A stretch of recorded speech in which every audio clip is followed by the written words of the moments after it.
हाँ, example number 8 देखिए। If the radius of A solid sphere is 7 centimetre. हम लोग किसके बारे में बात कर रहे हैं? स्फीयर। क्या दिया हुआ है? Radius of sphere. Capital R लिखे, स्मॉल आर लिखें, कोई फर्क नहीं पड़ता, ठीक है।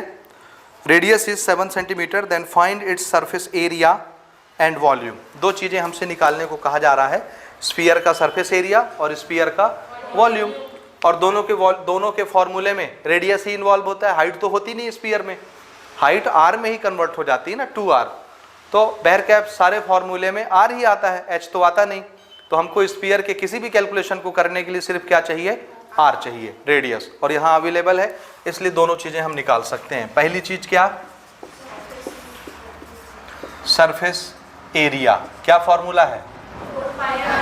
R square. पुट करते हैं, पाई की वैल्यू आप चाहें तो रखें, आप चाहें तो पाई के लैंग्वेज में भी आंसर दे सकते हैं। आर कितना है? 7, और हमको 7 को 2 बार लिखना है। एक 7 कैंसिल हो जाएगा। अब आप इसको मल्टीप्लाई कर सकते हैं। 28 मल्टीप्लाइड बाय 22 कितना आएगा? 28, 7 4 जा 28 multiplied by 22, and this is in centimetre square. बताइए। और अगला हम निकालेंगे वॉल्यूम ऑफ स्फीयर। कितना है ये? 616, ठीक है। वॉल्यूम का फॉर्मूला पाई आर क्यूब। ये याद रखिएगा, स्क्वायर में आर का स्क्वायर होता है, सॉरी एरिया में आर का स्क्वायर होता है और वॉल्यूम में आर का क्यूब होता है, ठीक है। चलिए 4/3 दिस इज पाई, और आर हमको अब की बार 3 बार रखना है, 3 बार। एक तो कैंसिल हो जाएगा, ठीक है। ये थोड़ा सा आपको डेसिमल में आएगा तो प्रॉब्लम हो सकती है। 7 7 जा 49, 49 multiplied by 22 multiplied by 4 divided by 3 आप करेंगे। हाँ बोलिए, कितना आता है?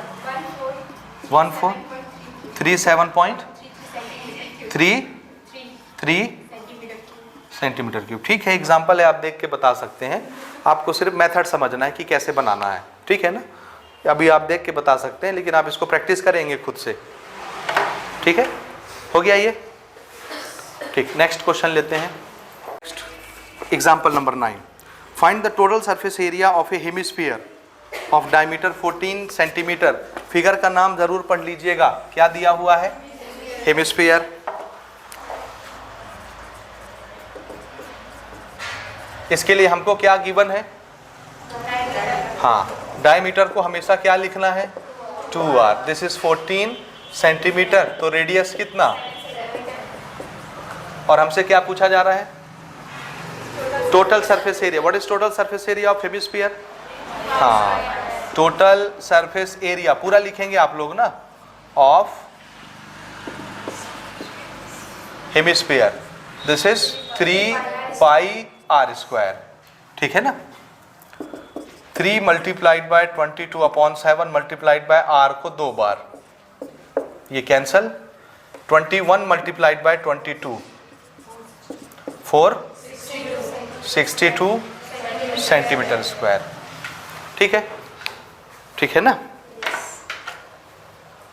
नेक्स्ट क्वेश्चन पढ़िए, एग्जाम्पल नंबर 10, ठीक है। ये जो एग्जाम्पल है ये बहुत पॉपुलर है, आपके एग्जाम में अक्सर इसी टाइप के क्वेश्चन पूछे जाते हैं, ठीक है ना। तो आप ऐसे क्वेश्चनों के लिए प्रिपेयर रहिएगा, ठीक बात, ठीक। A big sphere is made by melting down 64 small spheres each of radius 2 centimetre. यानी हमने छोटे छोटे स्फीयर लिए, कांच के कंचे नहीं आते छोटे छोटे, वैसे ही मेटल के बने हुए होंगे छोटे छोटे कंचे, सबके रेडियस कितने कितने थे? 2 सेंटीमीटर। कितने स्फीयर लिए हमने? 64। सबको पिघला दिया और सबको पिघला के एक बड़ा सा बॉल बनाया, बड़ा सा स्फीयर बनाया। तो हमको उस बड़े से बॉल का या बड़े से स्फीयर का रेडियस बताना है, ठीक है ना। समझ आया? मान लेते हैं कि जो बड़ा वाला स्फीयर बनेगा उसका रेडियस r है, ठीक है। तो आप नोट करिए या पहले गिवन बना लीजिए। छोटे छोटे स्फीयर के लिए देखिए ना, फॉर स्मॉल स्फीयर्स रेडियस कितना? 2 सेंटीमीटर, ठीक है ना। समझ आया? Okay, let radius of bigger sphere be capital R, R centimetre, ये सेंटीमीटर में है तो इसको भी हम किस में लेंगे, सेंटीमीटर में। आप चाहें तो इसको R1 इसको R2 लिख सकते हैं, इसको R2 इसको R1 लिख सकते हैं, दोनों अलग अलग दिखने चाहिए भाई ना। Capital letter small letter use करो, 1 2 यूज़ करो, कुछ भी यूज़ करो, तुम्हारी मर्जी। समझ आ गई बात। अब अकॉर्डिंग टू द क्वेश्चन देखिए, डायरेक्ट बना रहे हैं ना। हमको पता है क्वेश्चन ये बोलता है कि 2-2 सेंटीमीटर रेडियस वाले छोटे छोटे बॉल हैं और कैथो हैं 64, उन सब को हमने पिघलाया और पिघला के एक खाली सिंगल एक स्फीयर बनाया, बड़ा बॉल बनाया। ठीक है, तो दोनों में क्या चीज़ सेम होगी, हाँ, तो वॉल्यूम ऑफ बिगर स्फीयर जो बनने वाला है और वॉल्यूम ऑफ 64 स्मॉल स्फीयर दोनों कैसे होंगे, बराबर होंगे। इसी चीज़ को बराबर लिख देते हैं हम लोग।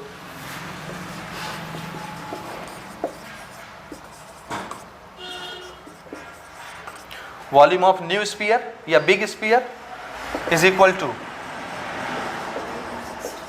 Volume of small sphere. लेकिन क्या एक स्मॉल स्फीयर के वॉल्यूम के बराबर नए वाले स्फीयर का वॉल्यूम होगा, नहीं। कितने, सब के सब 64, तो वॉल्यूम ऑफ 64 स्मॉल स्फीयर। अब उसको उधर लिखो या 64 से मल्टीप्लाई कर दो एक का निकाल के, क्योंकि हर एक स्फीयर का रेडियस तो सेम है, तो हर एक स्फीयर का वॉल्यूम भी सेम होगा। तो 64 स्फीयर का वॉल्यूम मिला के बड़े वाले स्फीयर के वॉल्यूम के बराबर होगा। ठीक बात। अब वॉल्यूम का फॉर्मूला क्या है स्फीयर के लिए, पाई आर क्यूब। याद रखिए मैंने नए स्फीयर के लिए, बड़े स्फीयर के लिए बड़ा कैपिटल आर यूज किया है। ठीक है, this is 64 time 4/3 pi R cube, उसके लिए छोटा आर यूज किया है। समझ रहे हैं, ओके। इधर से देखो 4/3 पाई पाई, तो यहाँ सिर्फ क्या बचा, R cube. This is 64 multiplied by R cube, R की वैल्यू 2, सो 2 का क्यूब।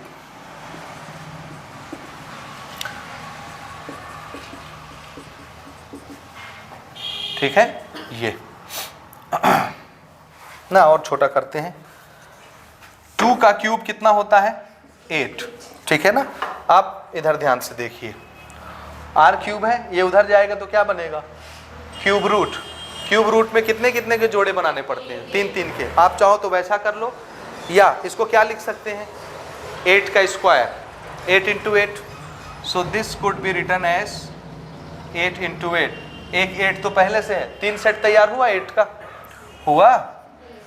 तो ये क्या लिखा जा सकता है, 8 का पावर 3, ये पावर 3 कैंसल। ठीक है, तो अगर पावर सेम है तो बेस भी क्या होगा, सेम। ये उसूल है, किस चीज़ का उसूल है, हाँ, लॉस ऑफ इंडिसेस में आपने पढ़ा होगा, शायद नहीं पढ़े हो। अगर पावर सेम है तो बेस भी क्या हो जाता है, same. So R is equal to कितना हो गया, 8 centimetre, and R is the radius of bigger sphere. 8 centimetre का रेडियस होगा। ठीक है भाई, समझ आ रहा है मेथड। ठीक, अगला क्वेश्चन नंबर 11। हमारा क्वेश्चन है, radius of A solid metallic sphere is 3 centimetre. एक सॉलिड मेटल का बना हुआ स्फीयर है जिसका रेडियस कितना है, 3 centimetre. If the density of the metal is 8 ग्राम पर सेंटीमीटर क्यूब। ठीक है, सबसे पहले तो स्फीयर के लिए हमको रेडियस दिया हुआ है 3 सेंटीमीटर। ठीक है, दूसरा इसी स्फीयर का क्या चीज़ दिया हुआ है, डेंसिटी। डेंसिटी जानते हैं आप किसको बोलते हैं, बोलिए, डेंसिटी। डेंसिटी को हम लोग रो से रिप्रेजेंट करते हैं। ये सिंबल जानते हैं आप, क्या बोलते हैं सिंबल को, हाँ, this symbol is known as rho. क्या पढ़ते हैं, ये डेंसिटी के लिए स्पेशल हमने डिज़ाइन किया है, आगे साल से फिजिक्स में आप बहुत कॉमनली यूज़ करने वाले हैं, अभी से समझ लीजिए। ठीक है, find the mass of the metal. Density हमको दी हुई है 8 ग्राम पर सेंटीमीटर क्यूब, और हमको निकालना है मास ऑफ मेटल। ये सब ग्राम में ही आएगा, हम चाहें तो किलोग्राम में उसको कन्वर्ट कर सकते हैं।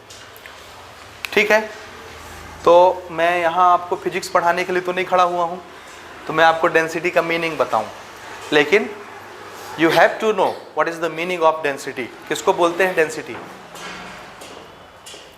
डेंसिटी किसको बोलते हैं? फॉर्मूला बताना अलग चीज़ है और उसको समझना अलग चीज़ है। डेंसिटी किसको बोलते हैं? किसको बोलते हैं? नहीं मालूम ना? किसी को नहीं मालूम ना? नहीं मालूम? ओहो, देखिए इधर समझिए ना, सरल भाषा में आपको बताता हूँ। 8 ग्राम पर सेंटीमीटर क्यूब। 8 ग्राम ये क्या है? मास। सेंटीमीटर क्यूब क्या चीज़ है? किस चीज़ की यूनिट होती है? Cube, volume. और सेंटीमीटर के सामने कोई नंबर नहीं है, तो ये कितना सेंटीमीटर क्यूब है? 1। 1 सेंटीमीटर क्यूब का वॉल्यूम, उसमें कितना मास है? 8 gram. This is the density. समझ आया कि नहीं आया? 1 सेंटीमीटर क्यूब का क्या मतलब है? ये मान लो ये मेटल लोहा है, आयरन है, ठीक है ना? तो मैंने इसका कितना बड़ा टुकड़ा काटा? 1 सेंटीमीटर लंबा, 1 सेंटीमीटर चौड़ा, 1 सेंटीमीटर ऊंचा। क्या ठो सेंटीमीटर हो गए? 3 ठो। 1 1 1 लेंथ ब्रेथ हाइट मल्टीप्लाई करिए, 3 लेंथ के डायमेंशन क्या बनेगा? वॉल्यूम। समझ रहे हैं? एक छोटा सा क्यूबॉइड बन जाएगा या क्यूब बन जाएगा 1 1 1। क्यूब समझ गए ना? छोटा सा लोहा का एक क्यूब बन गया, ठीक है ना? इसकी वॉल्यूम कितनी? 1 सेंटीमीटर क्यूब। इसको हमने तराजू में रख के तौला, हमने देखा मास कितना है? 8 ग्राम। कितना है? तो 1 यूनिट वॉल्यूम का जो मास होता है वो डेंसिटी कहलाती है उस मटेरियल की। तो समझ आया? नहीं आया? आया? यूनिट वॉल्यूम कोई भी मटेरियल उठाइए, यूनिट वॉल्यूम समझ रहे हैं ना? यूनिट यानी 1। 1 सेंटीमीटर लंबा, 1 सेंटीमीटर चौड़ा, 1 सेंटीमीटर ऊंचा। कोई भी मटेरियल उठाइए, कोई भी। जैसे हम लोग घर में बटर खाते हैं ना, मक्खन, मक्खन खाते हैं। हमने मक्खन लिया, 1 सेंटीमीटर लंबा, 1 सेंटीमीटर ऊंचा, 1 सेंटीमीटर चौड़ा लिया, तो हमने इसका वॉल्यूम कितना चुन लिया? 1 1 1 1 इंटू 1 इंटू 1 कितना हुआ? 1 centimetre into centimetre into centimetre, centimetre cube. 1 centimetre cube क्या है? वॉल्यूम। तो हमने उस मक्खन को कितना उठाया? 1 यूनिट वॉल्यूम। सेंटीमीटर क्यूब इस वॉल्यूम, तो उसको मैं सिर्फ वॉल्यूम बोल रहा हूँ। 1 यूनिट वॉल्यूम उठाया, उसको तराजू में रख के तौला, वो आया 2 ग्राम। कितना आया? 2 ग्राम। तो उस पूरे मक्खन का, पूरे बटर का वॉल्यूम की डेंसिटी कितना? 2 ग्राम पर सेंटीमीटर क्यूब। 2 बोलो ना, 2। डेंसिटी कितनी? 2। समझ आया? किसी भी मटेरियल को अगर आप 1 यूनिट वॉल्यूम उठाएं तो उसका जो मास होता है वो पूरे मटेरियल का क्या कहलाता है? डेंसिटी। अब वो मटेरियल चाहे आपके पास 1 लाख किलो हो, पूरे मटेरियल की डेंसिटी कितनी मानी जाएगी? 2। कुछ बात समझ आ रही है? डेंसिटी का क्या मतलब? डेंसिटी को कौन कम बनाता है, कौन ज़्यादा बनाता है? आंसर है मॉलिक्यूल का नज़दीक होना या मॉलिक्यूल का दूर दूर होना। मैं साइंस नहीं पढ़ा रहा हूँ, लेकिन बात साइंस की तरफ आगे बढ़ती जा रही है, ध्यान से समझिएगा। अगर मॉलिक्यूल बहुत नज़दीक नज़दीक है, एटम बहुत नज़दीक नज़दीक है, तो 1 यूनिट वॉल्यूम के अंदर अगर नज़दीक नज़दीक एटम दब दब के रहेंगे तो ज़्यादा एटम आ जाएंगे।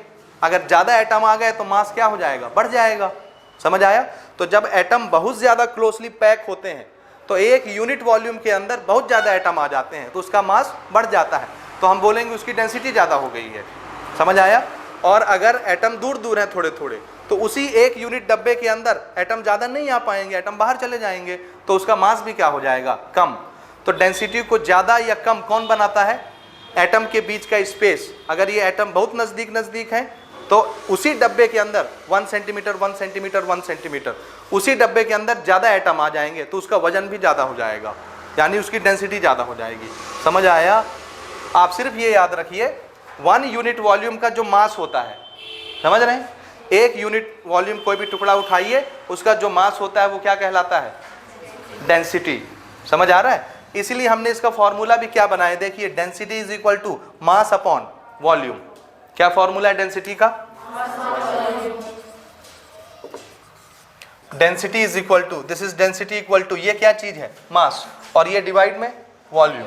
तो इसका फॉर्मूला बना मास अपॉन वॉल्यूम। आया समझ? आया कि नहीं? अब देखिए, अगर मुझे मास निकालना है तो इस वॉल्यूम को डेंसिटी से मल्टीप्लाई कर दिए, सीधी सी बात। किसको मल्टीप्लाई करना है? हाँ, और वॉल्यूम किस चीज का? Metallic sphere. स्पीयर का, और स्पीयर के वॉल्यूम का फॉर्मूला आप जानते हैं। ये डेंसिटी दी हुई है 8 ग्राम पर सेंटीमीटर क्यूब, इसको किससे मल्टीप्लाई करना है? हाँ, डेंसिटी तो दी हुई है, इसको किससे मल्टीप्लाई कर दें? वॉल्यूम से। तो क्या आ जाएगा? मास। वही तो पूछ रहा है क्वेश्चन कि मास कितना होगा। ठीक है, आया भैया समझ में? हाँ, आप वॉल्यूम बनाने के लिए क्या लगता है फॉर्मूला? 4/3 pi R cube. ये देखो आर दिया हुआ है, वॉल्यूम बन गया, डेंसिटी दी हुई है, मल्टीप्लाई कर दो वॉल्यूम को, क्या आ गया? Mass. Therefore mass of metal is equal to क्या? Density multiplied by volume of sphere. समझ रहे हो? कभी आओ साइंस पढ़ने।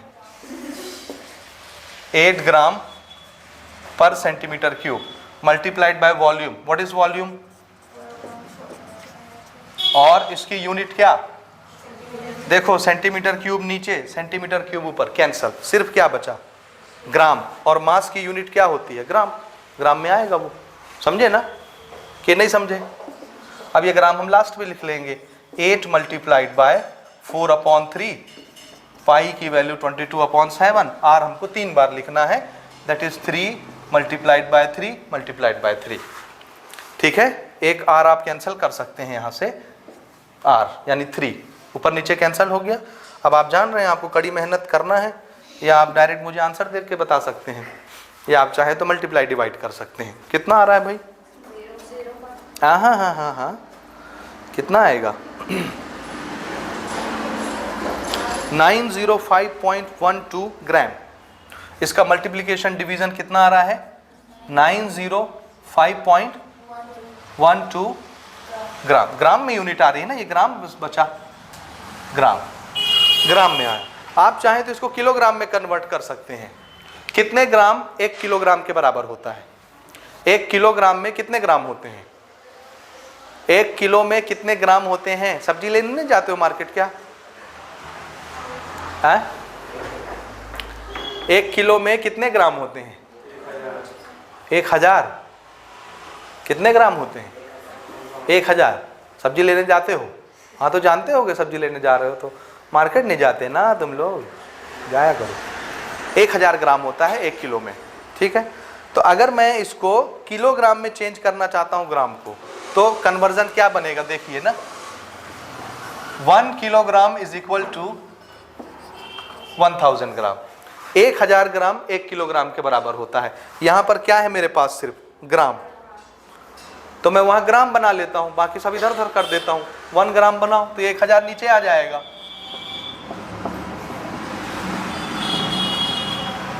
दिख रहा है ना? इसको ढक दिए तो कितने ग्राम दिख रहा है? 1 ग्राम। तो 1 ग्राम की जगह आप क्या लिख सकते हैं? 1/1000 किलोग्राम। अब इसके नीचे 1000 आएगा तो ये डेसिमल कहाँ चला जाएगा? 3 डिजिट पीछे। समझे ना? नहीं समझे? समझे? तो ये डेसिमल आ जाएगा यहाँ पे, इतने किलोग्राम बन जाएगा आंसर, मास। समझे? समझे कि नहीं समझे?